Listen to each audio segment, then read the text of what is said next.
Servez Dieu avec persévérance. Shalom bien-aimés dans le Seigneur.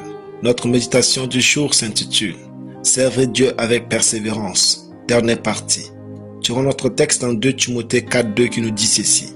Prêche la parole, insiste en toute occasion, favorable ou non, reprend, censure, exhorte avec toute douceur et en instruisant. Alléluia. L'apôtre Paul enseignait au jeune pasteur Timothée de servir Dieu avec persévérance. Il lui dit, prêche la parole, insiste en toute occasion, favorable ou non, reprend, censure, exhorte avec toute douceur et en instruisant. Paul exhortait Timothée à ne point se relâcher mais à servir avec persévérance Dieu dans son ministère. Qu'il s'agisse d'un événement de joie ou de malheur, favorable ou pas, Timothée devrait toujours se tenir et servir la parole. Servir Dieu avec persévérance est la clé pour tout serviteur de Dieu d'être trouvé fidèle par Dieu. Servir Dieu avec persévérance fera de vous un bon et fidèle serviteur. Servir Dieu avec persévérance, c'est mettre de côté vos humeurs pour faire ce que vous devez faire.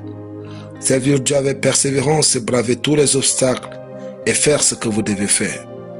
Servir Dieu avec persévérance, c'est combattre Satan d'une main et faire ce que Dieu attend de vous de l'autre main. Dieu nous a créés pour être plus que des écrivains, des géographes, des juristes, des banquiers, des enseignants, des directeurs, des présidents et bien d'autres.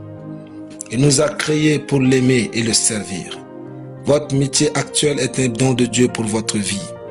À travers ce métier, Dieu attend que vous embellissiez ce monde et serviez à sa cause éternelle. Participez au changement du monde depuis votre position actuelle et gagnez des âmes pour Christ. N'ayez pas honte de servir Dieu. Vous n'êtes pas assez vieux ou jeune pour le servir. Beaucoup n'ont pas entendu parler de Jésus et n'ont pas encore reçu l'enseignement qui va changer leur vie à jamais.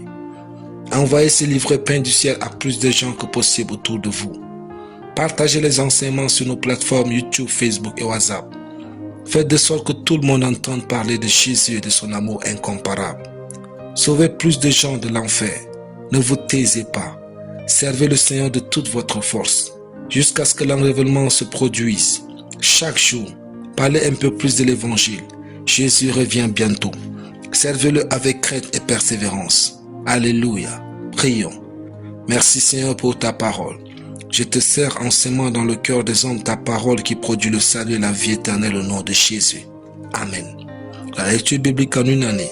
2 Samuel chapitre 6 à 2 Samuel chapitre 10. Soyez bénis, c'était le pain du ciel.